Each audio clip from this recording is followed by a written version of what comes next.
سلام، امیدوارم حالتون خوب باشه. مرضیه هستم با یه پادکست دیگه در رابطه با مهاجرت در خدمتتون هستم. اول سلام میکنم به مهمون قشنگمون، خوش اومدی عزیزم. بعدم که سلام میکنم خدمت آقای میلاد.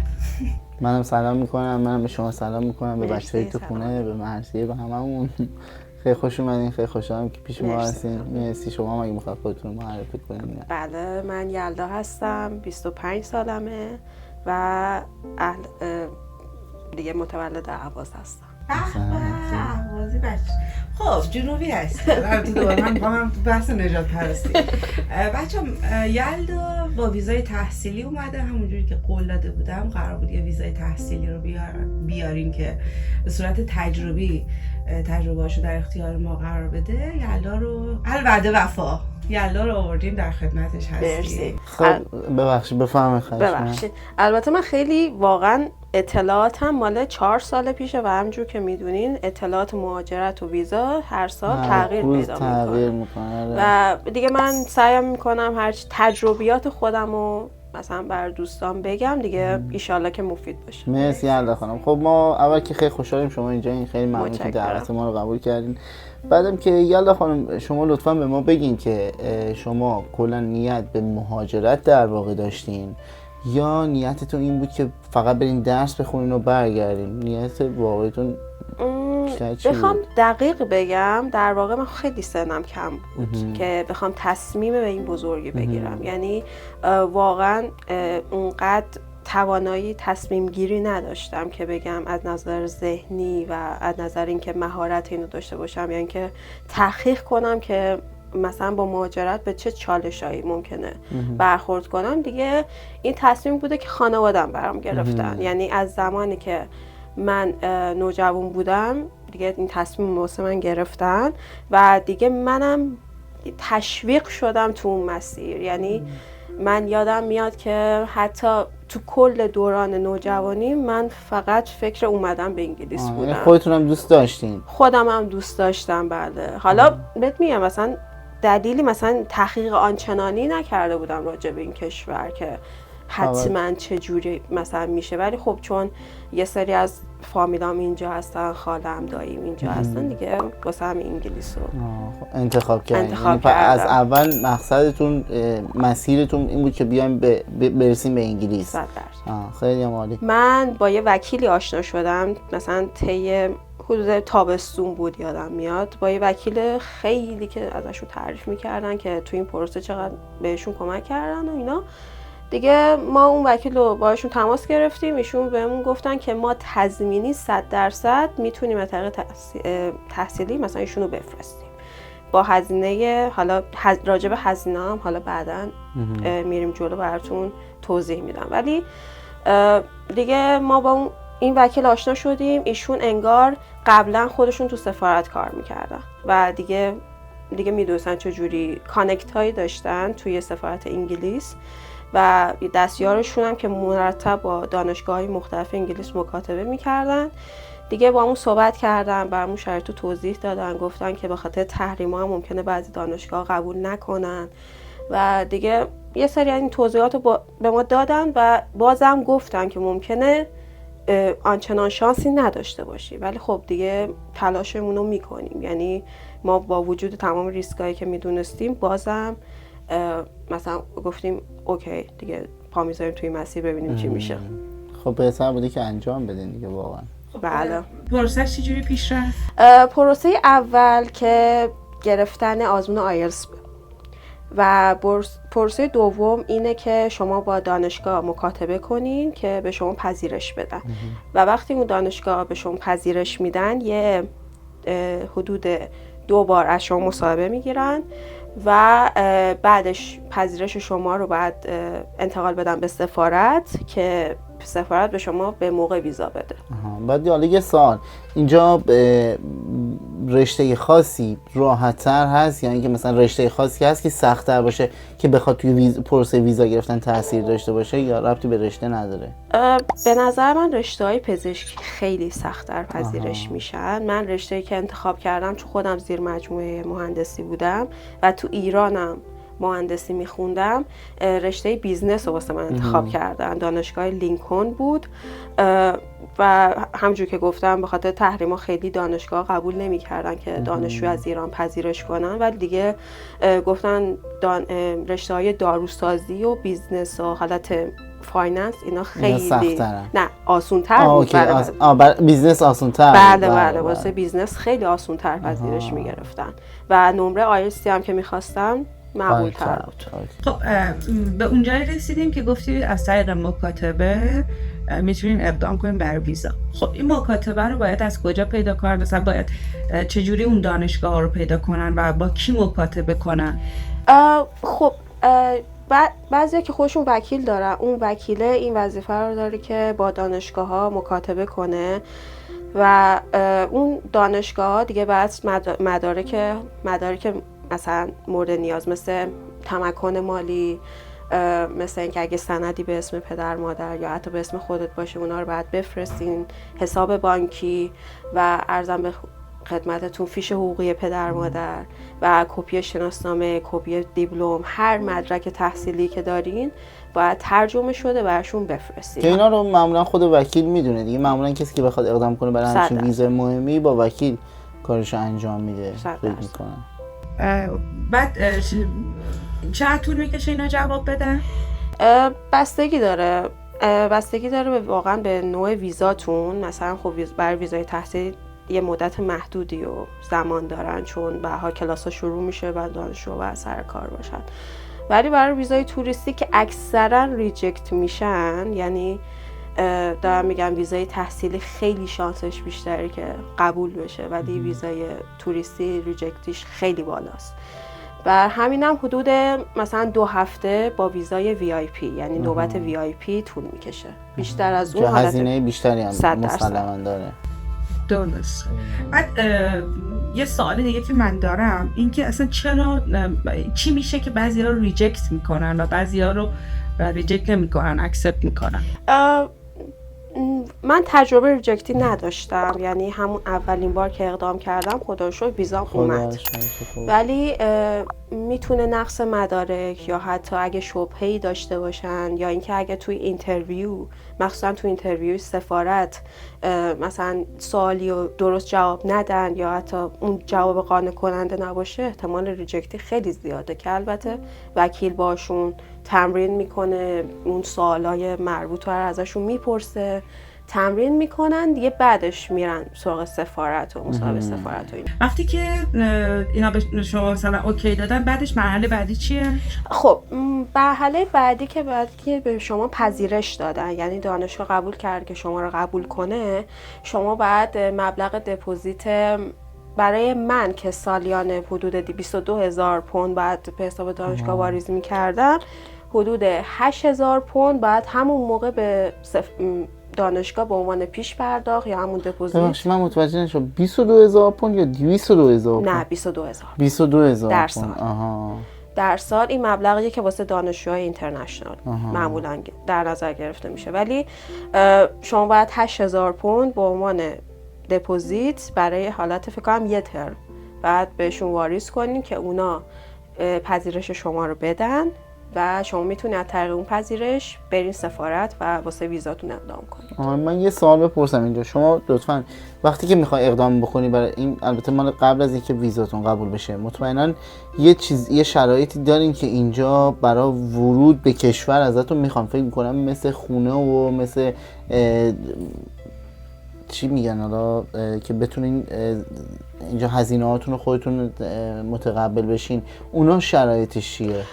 خب اونا رو وکیل 100% بهشون میگه. ممکنه بگن تمکن مالی، همونجور که گفتم بعد اون زمانی که من اقدام کردم بعد مینیمم 500 میلیون پوند توی حساب 500 میلیون تومان ببخشید 500 میلیون پوند نه بعد توی حساب بلوکه باشه به مدت 2 ماه و شما هیچ حق برداشتی ندارین. این میشه یکی از تمکن مالی که باید داشته باشین. یکی دیگه هم بعد یه سند ملکی حداقل به نام پدر مادر باشه که اونا مطمئن بشن که شما نمیخواین پناهنده بشین.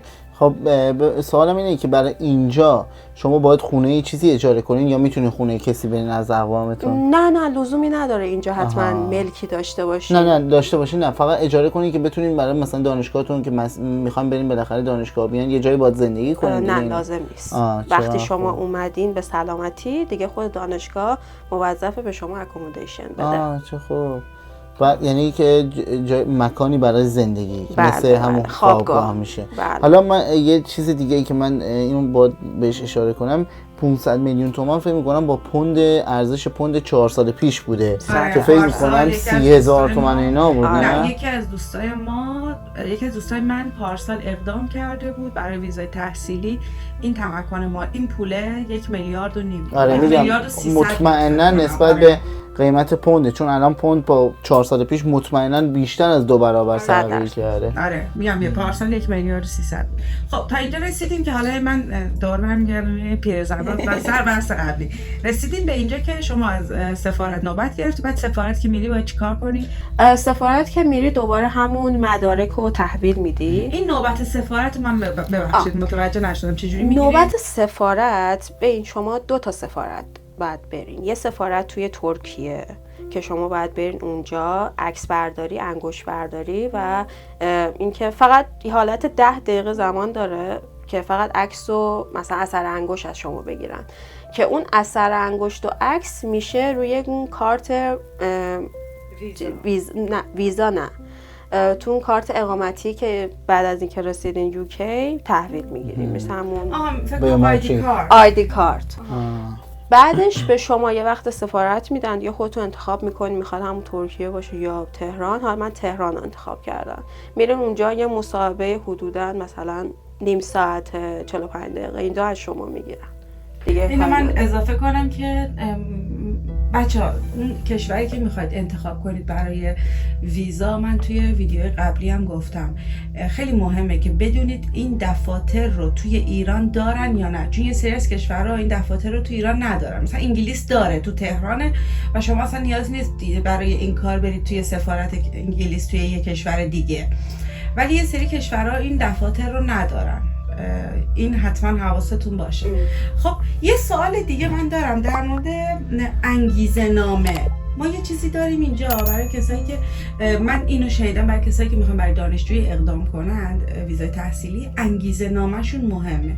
میتونی چیزی در مورد این موضوع میدونی که بخوای توضیح بدی برامون؟ من چیزی به نام انگیزه نامه نداشتم راستش. این که هدف چیه و میخوای چی کار کنی رو هیچ جا توضیح ندادی؟ چرا؟ توی مصاحبه‌مون حتما باید ذکر کنیم که اولا که هدفمون از انتخاب این رشته چیه و تو مصاحبه‌ای که مخصوصا با دانشگاه انجام میشه شما حتما باید ذکر کنین که چرا اصلا این رشته رو انتخاب کردین، چرا اصلا میخواین بیاین انگلیس، هدفتون چیه. همه اینا رو باید توضیح بدین. همین انگیزه نامه است. این مهمه که حتما چی باشه. 100% مهمه و اینو خود وکیل بارها باتون قبل از مصاحبه تمرین مثلا میکنه که چی باید بگین. یه سوتی ندین که آره خیلی مهمه. و اینکه حتما مهمه که ذکر کنیم بعد از درس تموم شد باید حتما برگردیم. یعنی بعضی جاها که مثلا باعث ریجکتی بچه‌ها شده این بود که مثلا اینا مثلا منشن نکرده بودن بعد از تحصیل میخوان چیکار کنن، میگن اوکی تو فارغ التحصیل شدی بعدش میخوای چیکار کنی. باید اینا بگن که میخوان برگردن. آره تاکید کنن که میخوان برگردن. خیلی هم خوب. بعد این که گفتیم پس شما با وکیل اقدام کردید برای اپلای کردن ویزا، بعد فاند گرفتی یا بدون فاند پذیرش شدی؟ من بدون فاند پذیرش شدم. میتونی در مورد اینم توضیح بدی؟ فاند که همون منظور از اسپانسره که یعنی شما حالت بورسیه میشین. خب اون حالت بورسیه خب شرط خیلی سخت تری داره. مثلا کسی که بعدش هم دیگه توی انگلیس کسی رو بورسیه نمیکنن، کسی که میاد با هزینه خودش میاد. حالا اون فاند مثلا دیگه باید خودت پرداخت کنی دیگه، همونجور که گفتم حدود 22,000 تا سالیانه. بعد میتونی یه جنبندی کامل از هزینه هایی که از صفر از زمانی که میخوای شروع کنی، حالا ترجیحاً به پوند بهمون بگو چون خودشون بر تا حالا زمانی که تحصیل تموم شده در واقع نه، یه هزینه لطفا نه از زمانی که شروع میکنی تا زمانی که میرسی به انگلیس، یعنی شما پاتو گذاشتی توی کشور. حالا اینو یه قیمت بهمون بده لطفا، یه قیمت هم برای اینکه حساب کن، فکر کن برای خواهر مادر آشنا مشتری بشی. خب یه چیز تقریبی واقعا میتونم بهتون بگم، یکی که هزینه وکیل من شد حدود 3000 پوند که به خاطر اول پروسه با ما باشه تا آخرش، یعنی تا زمانی که ویزا بیاد، و حدود اون 3000 تا کنار که بعضیا ممکنه به دلار بگیرن، بعضیا ممکنه به تومن بگیرن، ولی اکثرا یا به دلار میگیرن یا پوند. اونم باز بستگی به وکیل داره، ممکنه حالا یه وکیل گرونتر بگیره، ممکنه وکیلایی هم باشن که ارزان‌تر بگیرن. 100%. و تعیین وقت سفارت، میگم این قیمت‌ها واقعا قدیمیه، یعنی الان فکر نمی‌کنم با این هزینه حتی نوبت سفارت معمولی بدن. اینکه ما اون موقع 20 میلیون دادیم برای وقت VIP، چون کلاسای من ژانویه شروع میشد و من دیر اقدام کرده بودم و سریعتر ویزا رو میگرفتم. و اینکه هزینه، خب این 20 میلیون که تقریبا میشه به پوند چقدر؟ 700 پوند اون موقع حساب کنی. اگه با اینکه اگر پوند 30000 تومان بود، همینجوری بکن، هر جوری که اوکی بکن. و اینکه یه سفرم به ترکیه داری 100%، چون احتمال اینکه توی ویزای ترکیه سفارت ترکیه قبولی بگیرین خیلی بیشتره. یعنی شما یه سفر ترکیه دارین، خود سفر ترکیه هزینه خیلی زیادی داره، حدود مثلا دیگه خودتون حساب کنین. و اینکه اون 8000 پوندی هم که بابت پذیرش میگن و هزینه‌های کلاس زبان، گرفتن آیلتس که میدونم الان دیگه تو ایران آیلتس برگزار نمیکنن. من فکر میکنم حالا بگم شاید فکر میکنم البته با چیزی که شما میگین و زمانی که شما اومدین، من فکر میکنم تقریبا با حالا همه این مسافرت‌ها اینا یه چیزی حدود 15000 پوند میشد تقریبا. و اینکه به نظرم اگر با 15000 پوند باشه، به نظر من بهترین نوع این تازه برای استارته. حالا شما بیاید انگلیس اکومودیشن، مثلا من تازه شهرستان قبول شده بودم، اونجا مثلا برای 3 ماه 250 پوند برای هزینه خوابگاه، فقط یه سینگل بد بود، ولی تو خود دانشگاه بود، یعنی جای پرتی نبود. واسه همین میگم دیگه همه هزینه اون موقع یه ذره ارزون تر بود و دیگه بعد از اون شروع میشه، یعنی هزینه دانشگاه، و اینکه شما نمیتونی فایننس بگیری چون شما اینترنشنال استودنت هستی. حالا من نمیخوام جوری حرف بزنم که بچه‌ها ناامید بشن بگن وای چقدر هزینه داره، ولی واقعا اگه بخوان همچی کاری بکنین دیگه خیلی هزینه داره. خیلی هم عالی.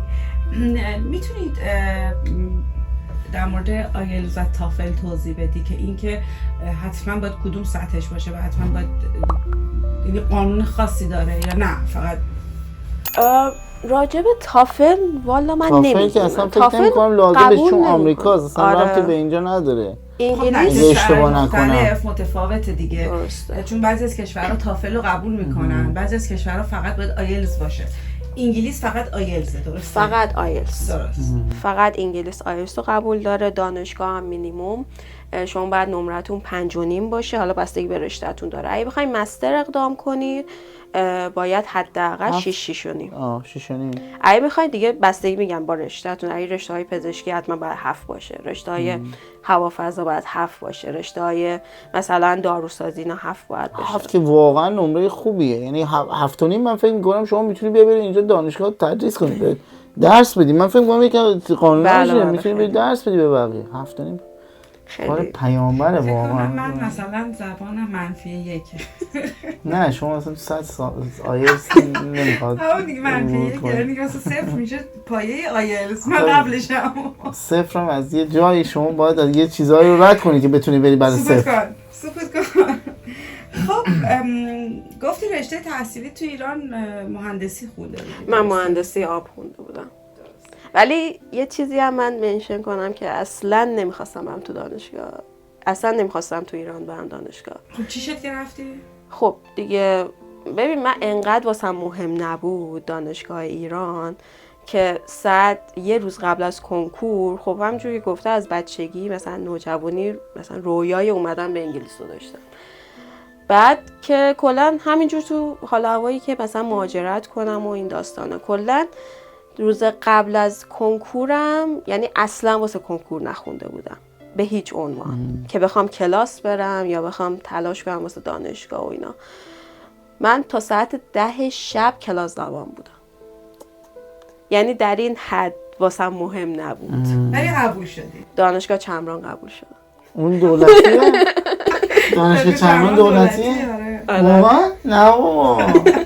خب معلومه نگاه اصلا سیسش معلومه بچه درس خونه. تو سیس خودتو نگاه کن قشنگ معلومه فرار از مدرسه. من که نرفتم امتحان کنکور بدم، شاید منم قبول میشدم. تو قشنگ میتونی عاقبت فرار از مدرسه باشی. فرار کنیم مدرسه به درد نمیخوره. الله. خب یه سوال دیگه، برای اقدام بر ویزا حتما باید مدرک تو از دانشگاه ایران آزاد کنی دیگه، درسته؟ یه چیزی هم من بگم، اگه میخواین برای لیسانس اقدام کنین اصلا اسمی از دانشگاه ایران نیارین. یعنی اصلا نگین که من تو این یه سالی که بین دیپلم و دانشگاه، یا ممکنه هر سالی مثلا این فاصله بین دیپلم و دانشگاه رو شما فقط بگین دارم زبان میخونم. اصلا تاکید نکنین که میرم دانشگاه. چرا؟ چون